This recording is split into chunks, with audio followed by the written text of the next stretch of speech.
Hello, and welcome to the first of the lectures this semester in Bio 201. This first lecture is on the basic information about the human body and goes with the very first notes that you find in Canvas. Stop and think about it for a minute. All right, whenever we open up a PowerPoint or look at our lecture notes, there will always be a set of objectives with every single lecture that we do. So here are the objectives for this lecture.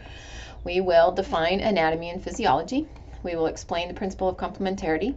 We will look at the different levels of organization that make up the human body. We'll look at the functional characteristics that all things that are alive have, the survival needs, and then we'll spend the last portion of the lecture talking about what homeostasis is, how it is maintained, and the significance of homeostasis. Why is it so important to our living systems? So go to the next. Oops, sorry, can't find my little next button. There we go.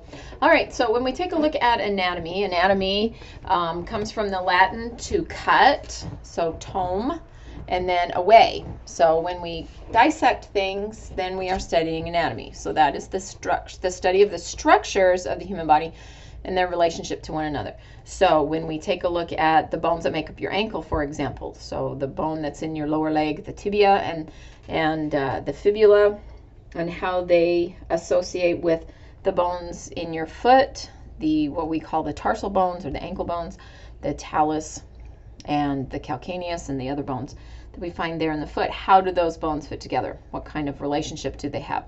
So that is anatomy. And then the other name for this course, because this is human anatomy and physiology. So physiology is the study of the function of the human body, or how the different parts work and carry out the life-sustaining activities. And it's very important to understand that without the proper structure, then we cannot have the proper function. And when something happens to the structure, then the function will be affected. And that is what we refer to as the principle of complementarity. So what a structure can do depends on its specific form. So we have a theme for this course. It's structure determines function, and so we'll always be looking back at that and examining exactly how structure does affect function. And then when function is disrupted, then we take a look at, well, what's wrong with the structure? Okay. All right, so if we take a look at the organization of things that we have within our body, we can take a look at the first thing, the chemical level of organization, and we have atoms. So all things are made of atoms. Atoms are what give objects their mass, or when we say that objects have matter, then it is the atom that gives them matter. But there are only 92 naturally occurring atoms in the earth, and actually life is going to use pretty much only 4 of those 92. So how can we get such a diversity of life when we're all using essentially the same 4 elements, or the same 4 types of atoms? Well, we take it to the next level, to the molecular level, and this is where atoms are going to combine to form unique structures. And then these unique structures can then go to form various molecules, all the millions of molecules that we have that make up what is actually alive. Because keep in mind that rocks, for example, minerals, for example, are made of molecules, but yet they're not alive. So both living and non-living things are made of molecules. So how do we get to be alive? Well, that's where the molecules come together and form a cell. So at cellular level, all cells are made up of molecules, and all living things are made up of cells, and cells are going to come in different structures based on what their different functions are. So in this particular example, we have a single smooth muscle cell, but then one single cell cannot do all of the functions that we need smooth muscle to do, and so many cells will come together with the same structure to perform a particular function, and then that will be a tissue. So a tissue consists of similar types of cells with the same function. So they're going to carry out, for example, the lining of a blood vessel to be able to regulate the diameter of the blood vessel, or the lumen inside of the blood vessel. But we don't just have a single tissue, we have multiple tissues. And when multiple tissues come together, like smooth muscle and the connective tissue that's around the outside of this blood vessel, and the epithelial that's tissue that's going to line this blood vessel, now we have an organ. So if you have more than one tissue, kind of tissue, in a particular structure, now you have an organ. So this is one organ, this blood vessel. But in our cardiovascular system, or that system that's responsible for transporting material throughout the body, there are other organs. So we have arteries, we have veins, we have arterioles, venules, capillaries, and we have a heart. And so all of those organs together are going to make up an organ system. And then in our body, we have 11 organ systems. So we have cardiovascular, nervous, muscular, skeletal, urinary, endocrine, immune, digestive, so on. And those 11 systems will all come together to make us. And so the human organism is made up of many organ systems. And the reason why we have this, and why we're not just a bunch of cells that all do the same thing, is that we have a variety of functions that are carried out in our body. And therefore, we need a variety of structures that are going to be able to do that. And so this organization of life, from atoms and molecules to cells, tissues, organs, organ systems, and organisms, then allows that to happen. All right, so all living things are going to start out at the cellular level, and then they're going to go up through the organism level.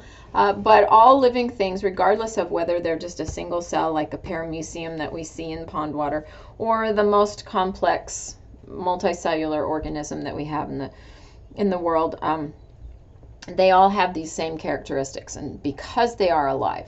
So if you're alive, what do you need to do? Well, the first thing you need to do is maintain a boundary from your internal environment and your external environment, or intracellular environment and extracellular environment. We don't want what's on the outside to interrupt what's going on the inside, and we don't want what's on the inside to leak out into the outside. So if we're a single cell, then the cell is going to have a membrane around the outside. And so all cells will have the same phospholipid bilayer around the outside. We have some modifications beyond that in cell walls that we find in some bacteria, or the cell wall that we find in a plant, or even the, well, here's a really good example of being alive, because I was just about to mention the virus. So recording this now, we're in the midst of the COVID-19 pandemic. And if you watch this at a future date, which is really kind of creepy to think about, or freaky to think about, you'll have survived the COVID-19 pandemic and be looking back on it. But remember, we're talking about living things here. And so I said all living things have essentially the same phospholipid bilayer, from the most simple of bacteria to the most complex organisms that we have. But then there's the viruses, so like COVID-19. Or coronavirus. And the reason why it's called a coronavirus is that it has this structure on the outside in the capsid that surrounds its nucleic acid that has these little protein spikes that stick out from it. They'll make it look like it has a crown on it. And therefore, corona means crown. So what's interesting is that viruses do not have a phospholipid bilayer, but that's because they're not alive. And so that capsid that they have on the outside is that's unique to the coronavirus group of viruses, is a boundary, but yet not a cell membrane, because they are not alive. But all cell membranes are phospholipid bilayers. Now, if you're a multicellular organism, you got to protect those cells on the inside from desiccation, drying out, any toxins that might be out in your environment, and also the loss of water from the inside. And so multicellular organisms are going to have an integumentary system. So this is our skin. And plants, they also have an integument. Trees have bark, and those plants that are not woody, that don't have bark on the outside, they still have waxy material on the outside to prevent from drying out and other structures to protect them. All right, so that's maintaining boundaries, either at a cellular level or at an organism level. Okay, the next thing is movement. So we don't necessarily mean movement from place to place, because obviously plants do not move from place to place, but there is movement within the plants. They don't have a muscular system. This is going to be unique to the animal kingdom. I guess there's not really an animal. Well, there is an animal kingdom. Okay, Animalia. And so we have more of a muscular system in there that will provide the force for moving levers in our body, whether they just be flesh or they are bones or whatever happen to be moving, or the pumping of blood, for example, or other kinds of fluids within the body. But muscles will achieve that function. All right, responsiveness. This is why we have a nervous system. So responsiveness or irritability is that ability to change in the presence of a stimulus. So our nervous system has the ability to sense changes and respond to them. Even the most simple organisms have sensitivity to light, sensitivity to temperature, to toxic material, and are able to move either toward or away from those substances, those stimuli, based on whether they want to move towards them or not. So all of that is responsiveness. Now, multicellular organisms typically are going to take in food, which is how they get their nutrients, are going to take food into them in a size and a structure that is too large for absorption, too big to be able to pass through that phospholipid bilayer. And so that food that's ingested must be broken down into simple molecules so that they can be absorbed through the cell. So everything digests. As far as multicellular organisms are concerned, except for sponges, don't do a lot of digestion. They mostly absorb everything from their environment. Metabolism. So metabolism is all of the chemical reactions within your body, but typically when we think of metabolism, we're looking at the breakdown and buildup of energy molecules called ATP. So our cellular respiration. So glucose plus oxygen gives you carbon dioxide and water. That's a breakdown process and a buildup process to produce the 36 ATP we have in cellular respiration. But metabolism is any kinds of breakdown and buildup that we have within our body. So breakdown processes are known as catabolism. So this is where digestion, for example, is a catabolic reaction. It's not the only catabolic reaction, but it is one of the more common catabolic reactions. So that's catabolism, breakdown into smaller substances. And then once you've broken them down into the smaller substances, now you can build them back up into things that you want. So maybe you get a package of Legos that are already assembled into a particular structure, but that's not what you wanted to build your Legos out of. And so you open up the box, you take the Legos all apart, and then you put them back together again.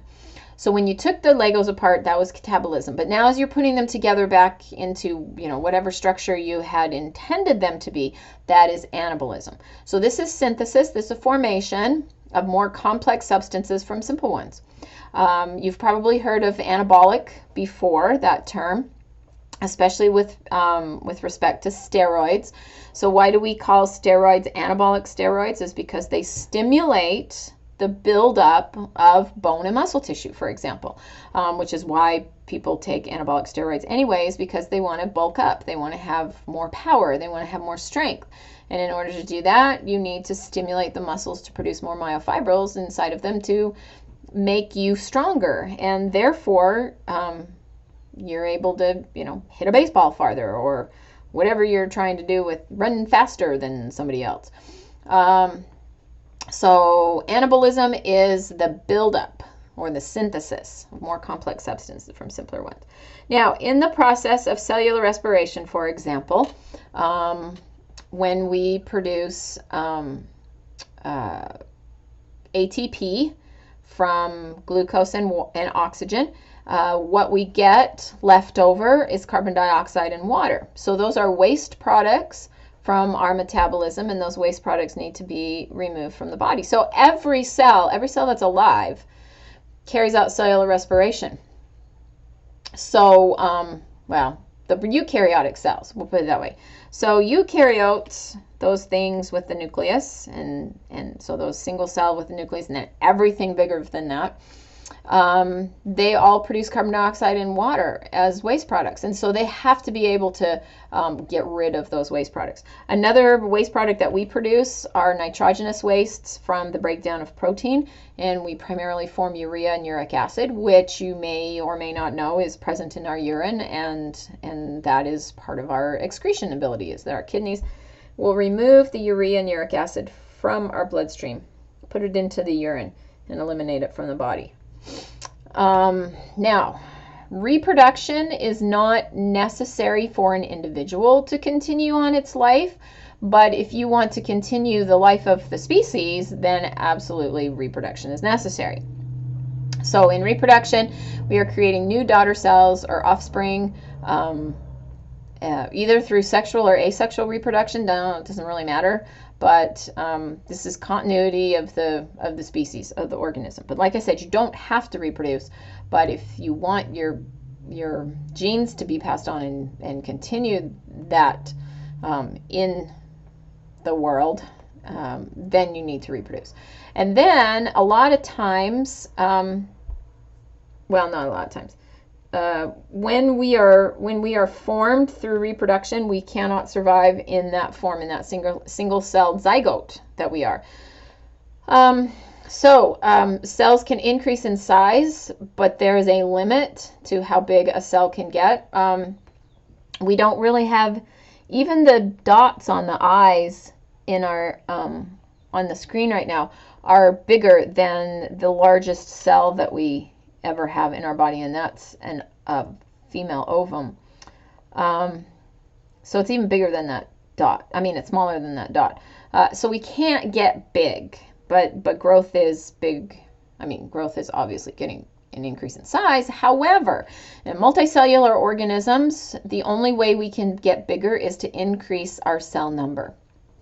And it's really fascinating when you see very large persons. I am not a very big person at all. I'm just barely over 5 foot tall, and everything about me is small. And so I don't have a lot of cells. But when I come across someone, I had a student that used to play football for EA, and he was a big kid, very big kid, probably, I don't know, 6'5", 6'6", something like that, and a good 300 pounds if he was an ounce. And I think he was an offensive lineman. Anyway, he was a big guy, and I always told him, I said, "You have a lot of cells." And he would just laugh, because I was just amazed at how many cells were in his body that made him as big as he was. All right, this diagram here just shows how the systems are all integrated with one another to accomplish those functions, at least some of those functions that were on that list. So we have a digestive system, takes in the food, breaks it up into smaller things, and then eliminates the unabsorbed material. So we have an excretory function with the digestive system as well. And then we use the circulatory or cardiovascular system to move material, nutrients, and waste products throughout the body. And then our urinary system helps remove more of those unwanted products, and then our respiratory system takes in the oxygen that we need and eliminates the CO2 that we made as a waste product. And then you can see that the cardiovascular system is also the in-between the rest of our body, the outside of our body, and then what's in our blood and our cells. And so I really like that diagram. Okay, so what do we need to survive? These are the 5 things that we absolutely have. And typically you think of these 3 things, but not necessarily these other ones. And so we need nutrients, obviously. So at the least, we need we need glucose at the absolute least. But then we need a lot of other things for other chemical processes to take place in our body. We obviously need oxygen, because glucose and oxygen are what are going to make the ATP, so that will be the cellular fuel that will drive reactions that require energy in our body. We need water so that our cells can maintain their proper osmotic balance and proper osmolarity. And but then let's take a look at normal body temperature. So in our bodies, in order to carry out those processes that are in our bodies, we have enzymes. And enzymes are going to work at an optimum temperature. If enzyme temperature is too low, then it cannot catalyze the reactions. The rate at which the reactions will occur will be very, very slow, maybe slow enough that we can't survive. And if the temperature is too high, then those proteins are going to be denatured, which means they are going to lose their three-dimensional shape. And it's their three-dimensional shape that we'll discuss in Chapter 2 that allows, because see, structure determines function, that allows a protein to act as a catalyst. And so if we are beyond our normal body temperatures on either side, then cellular function will cease to occur. Organisms have a variety of means by which they can maintain normal body temperature. Humans are homeothermic, which means we have the ability to regulate our body temperature from within. So we either sweat when we're hot or we shiver when we're cold, and that will regulate our body temperature. If we are not a warm-blooded creature, then you are going to use behavioral methods to maintain our body temperature, like reptiles, for example, are going to bask in the sun in order to warm up. And then once they are warm enough, then they're going to go underground or go somewhere where they don't get too hot because they can't sweat and they can't shiver. If you've ever been around a reptile, snake, for example, or whatever, when it's too cold, we say it has torpor, which is a low body temperature that prevents its muscles from contracting like it should. So it allows enough muscle contraction to crawl itself out of its burrow and get in the sun, but then it has to bask to warm up for that torpor to wear off. And then the last thing, atmospheric pressure. When we get into Bio 202, you will understand these very significant need for atmospheric pressure. We cannot breathe if we do not have the right atmospheric pressure. If we were to go on to the top of Mount Everest, for example, oxygen is going to have a low partial pressure is what it's called. So the pressure that oxygen exerts as a gas in our atmosphere is not high enough for adequate oxygen entry into our bloodstream from our lungs, and therefore will suffocate on the top of Mount Everest. And that's why a lot of people, when climbing Mount Everest, have to have supplemental oxygen, is because of that absolutely low atmospheric pressure that's up there on the top. But we'll talk a lot more about that when we get into the respiratory system. One way that we can tell that we need to have a proper atmospheric pressure is when our ears pop when we change in elevation, because our body already says, hey, I need to be at that elevation or that pressure that I normally live at, and if I change that, now I gotta fix that in my ear, and we'll talk more about that at the end of the semester. And so we're trying to equalize the pressure on both sides of our tympanic membrane or our eardrum, and that's that popping sensation. So atmospheric pressure, very, very important. All right, so the last thing that we're going to take a look at for this lecture is homeostasis. And it's next semester, 202, the theme for 202 is maintain homeostasis. So you got to understand, if we're going to study that for an entire semester, and every other body system that we have in our body besides this semester, which we study integumentary system, skeletal system, muscular system, nervous system. So just those four is all we study this semester, but then we study the other 7 next semester.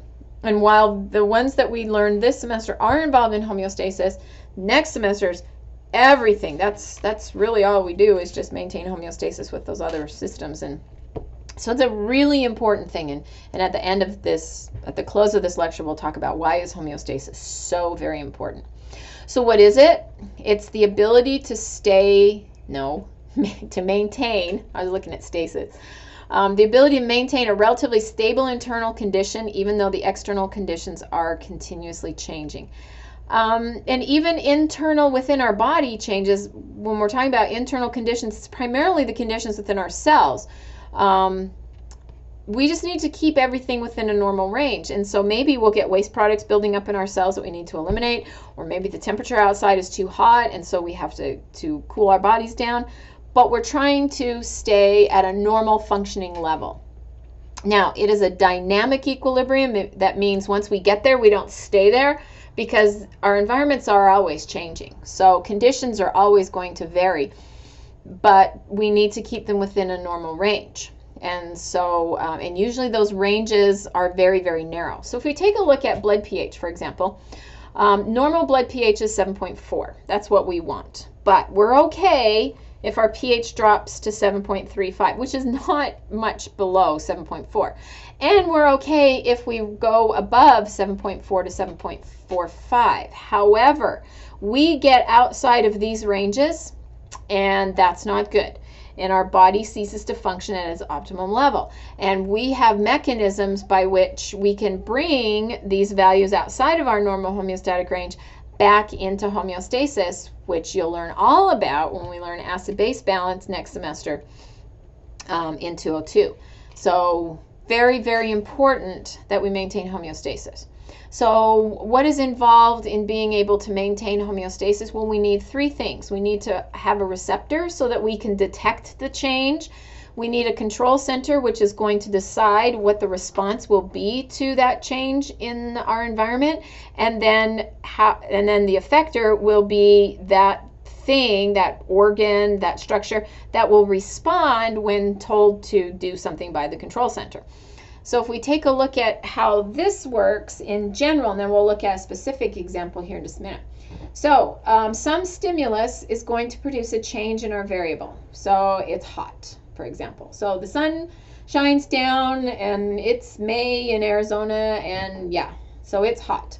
So then receptors in our skin, thermoreceptors in our skin, are going to detect that change. And they're going to relay that change to our control center, which typically is our central nervous system, but may be in a gland. And so once the control center has detected that or has perceived that information, then the control center will decide what to do to fix the problem.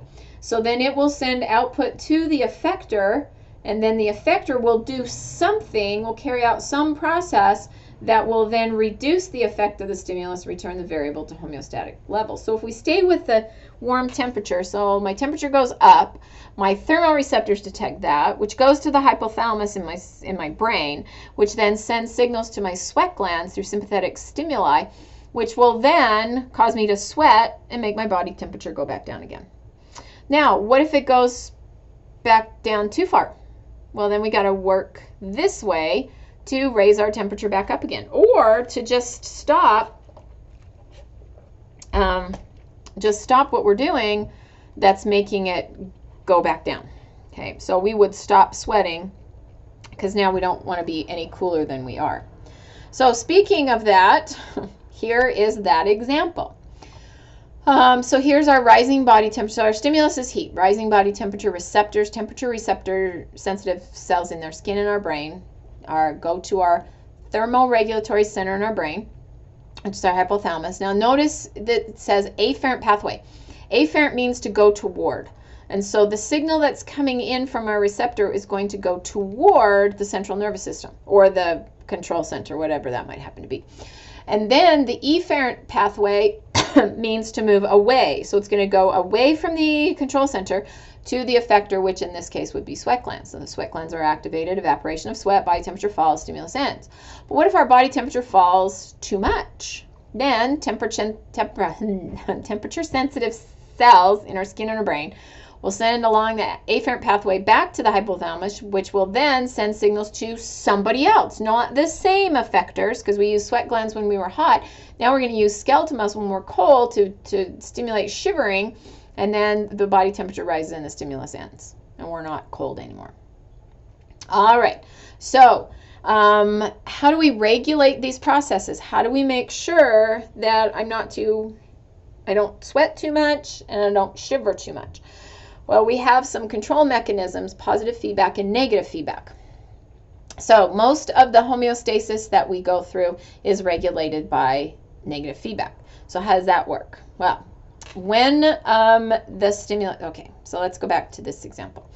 Okay, so I'm starting to sweat.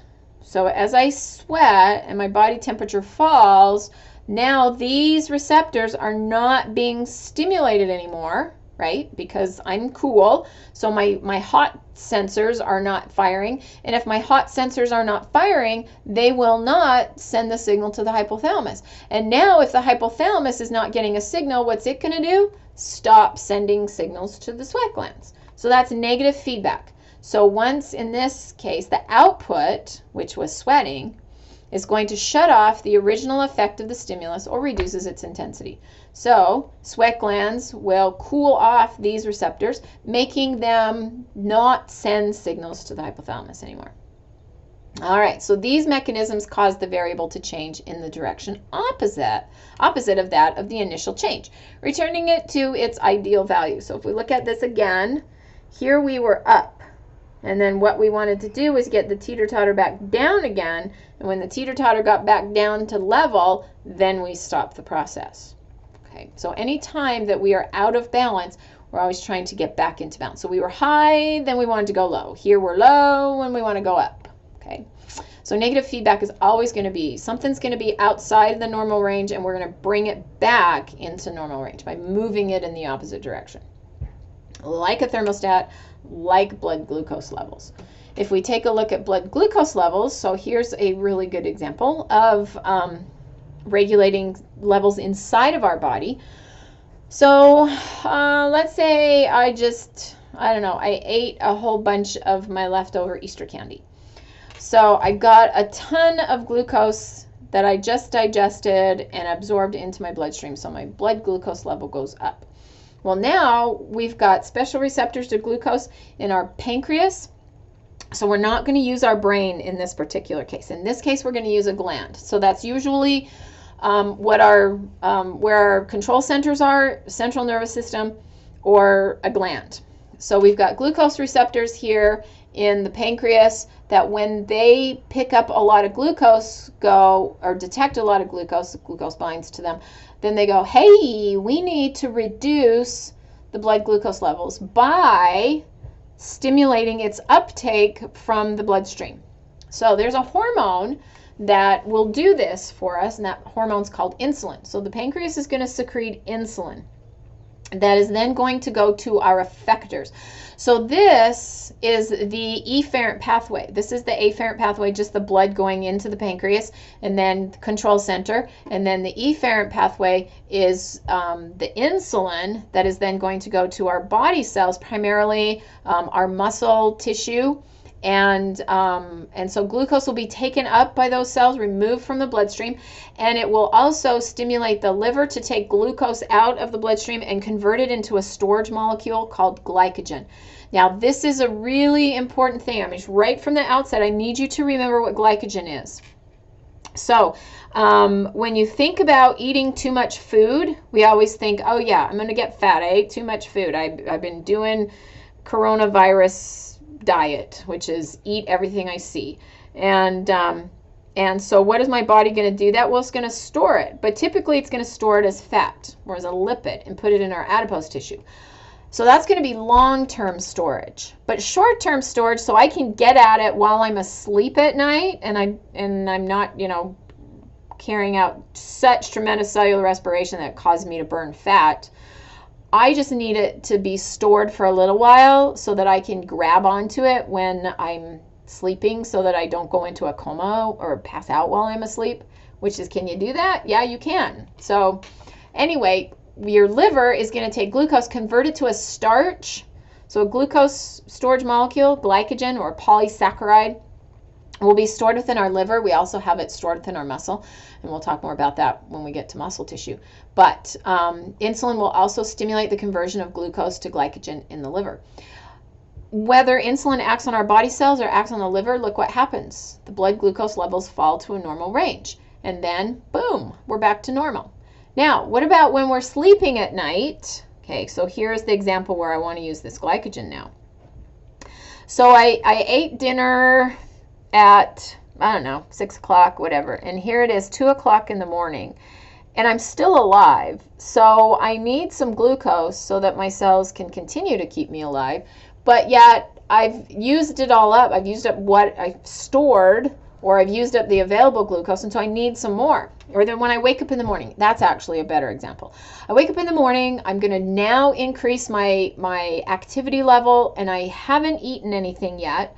So where's that going to come from? I'm not going to take it out of my fat. That's going to take too much trouble to get that energy out. So my pancreas is going to go, dang, girl, you haven't eaten anything since 6 o'clock last night, and you're about to go walk for 4 miles, which is what I like to do in the mornings. So where am I going to get that energy from? Well, the pancreas goes, not enough glucose, sends out a second hormone called glucagon, which then is going to go to my liver and tell my liver to break down this glycogen and release it back as glucose, so my glucose levels rise back to normal so they don't pass out while I'm walking down the road. Okay? Because who knows if somebody will be nice to me and stop and help me. All right, so when my glucose levels are too high, I'm going to store it or take it into my cells. And when my glucose levels are too low, then I am going to release that glucose from my liver, from the liver glycogen, back into glucose, and then put it back into my bloodstream. Beautiful thing. I love homeostasis. It's a great thing. All right, so we've been talking about negative feedback. So now we want to talk about, well, what about positive feedback? What is that? So positive feedback is where we're going to do a certain certain stimulus is going to occur, but then we're going to make it more and more. Our response to it is going to increase and increase and increase, whatever that response is. So the result or response enhances the original stimulus. So maybe we are clotting our blood, or we are making milk to nurse our babies, or we're having uterine contractions. Those are all examples of positive feedback. So we enhance the original stimulus so that the response is activated, and I'll show you a good example here in just a second. It is positive because the change that results proceeds in the same direction as the initial change. I start to get little uterine contractions. Then I produce a hormone called oxytocin that causes more uterine contractions, that causes more oxytocin release, that causes more contractions, until finally I have a baby. Okay, so that's positive feedback. But for those of you who are of the male persuasion, those of you that are male, that do not have babies, okay, you can't relate to that. But every single person, regardless of who you are, can relate to blood clotting. So blood clotting is a positive feedback mechanism. So what's going to happen with blood clotting is, we'll get more into these steps next semester, but I just want you to take a look at this platelet plug thing for a minute. All right, so once we have some damage inside the blood vessel, the platelets are going to stick here inside of the hole and kind of plug up this tear in the blood vessel. And as platelets stick, more platelets stick. They start secreting substances that cause nearby platelets to stick. And even more are going to stick. In addition to the platelets sticking to one another, they are also going to provide a surface for this material, this protein right here called fibrin, to be activated and then stick together as a mesh and form our clot. And so blood clotting is positive feedback because we're getting more and more and more activity related to the clotting of blood. Okay, until finally we get our blood clotted, and then we don't want it anymore, and then we shut it down. Okay, but positive feedback, more and more and more of the response. All right, so why do we need to do homeostasis? Is because when we don't maintain homeostasis, we either have a disease, we age, and then we die. So death is really just the ultimate, I'm out of homeostasis, I couldn't maintain it anymore, and now my body functions have ceased. But we obviously haven't experienced that yet, but we have all experienced disease, and we've all experienced aging, some of us more than others. And so we're just going to use, let's use me for an example in aging. So I'm not as young as I used to be. Obviously, nobody is.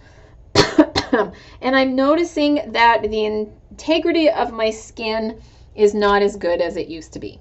In other words, it folds more than it used to, and when I fold it, it doesn't spring back to its original nice shape and position. In other words, I have wrinkles. And those wrinkles are caused by over and over and over again bending collagen fibers within my skin. And finally, one day, my collagen fibers just went, we're done. We cannot maintain this level of stretching and bending and folding. And so we're just going to stay folded. And so once they stay folded, then our skin ends up with a wrinkle in it. And wrinkles, of course, we need in some places in our fingers. If we want our fingers to bend, we absolutely have to have those wrinkles. But I don't like them in the other places that I have them. But it is what it is. Okay, so that's aging. Disease, on the other hand, in this particular case with diabetes mellitus, the pancreas. Let's go back to this example right here.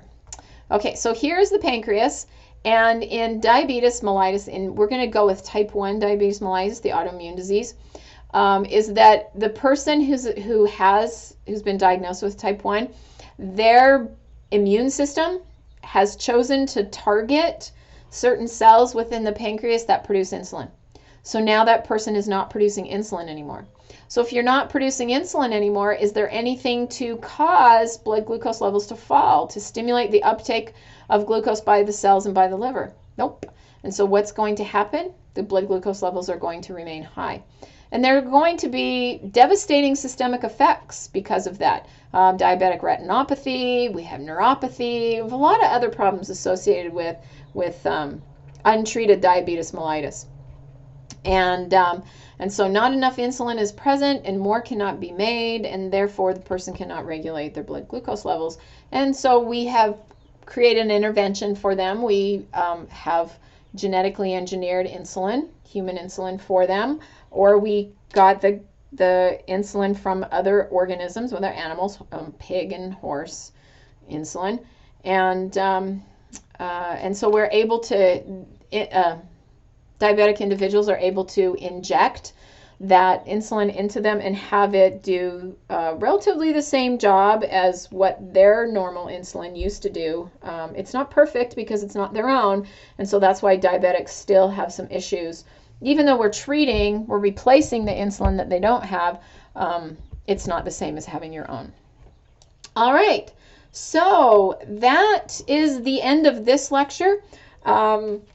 The next set of notes goes into this information. So we're going to stop here and then grab your next set of notes. And whenever you're ready to watch this video, then you'll go on to this one. So you'll find it in the module right after this video. Have a great day.